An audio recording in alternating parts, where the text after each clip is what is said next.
Guys, kakatas ko lang kumain ng Ilocos Empanada. Then dumating na yung order ko na bok chicken. This is first time na nakatikim na ito. Kasi nga, alam nyo yan, sa mga nanonood sa akin, na 24 chicken lover talaga ako.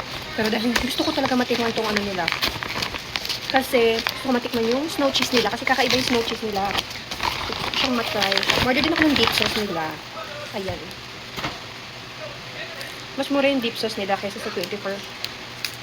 Pero, okay. Alam nyo yan kung gaano ko ka-favorite ng 24 chicken. Pinagpapalit ko na nga siya sa Jollibee eh. As in, so wala talaga akong nai-indulge na sa ano, 24 chicken. Pero gusto ko nga makatry ng ibang ano. Ayan, tingnan nyo yung pagka-snow cheese niya. Yan yung sinasabi ko. Tingnan nyo. So, bumili ako ng ranch dip. Tikman muna natin to. Anong lasa niya?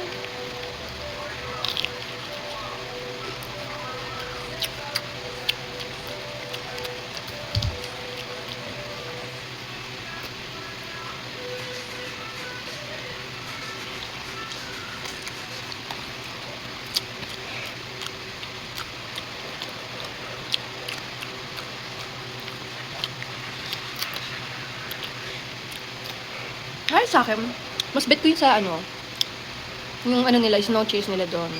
Kasi medyo malasa talaga. Ito, hindi ko siya ganun kamalasahan. Yan.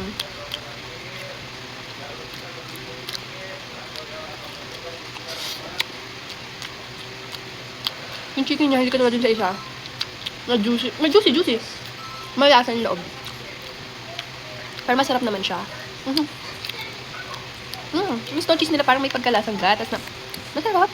Pero yun nga, kung nasanay ka sa ganung lasa ng ano, na malasa sobra, is mangninibago ka talaga. Okay. Didip natin siya sa ranch nila.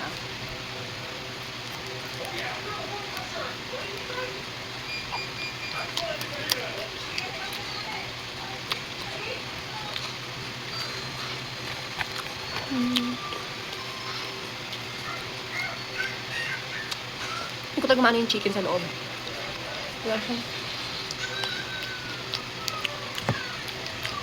Masarap yung ranch. Ranch talaga yung lasa. Yung chicken talaga, yung pinakaloob. Alam. Basta alam nyo na yun. Tignan natin. Lagay ako ng snow.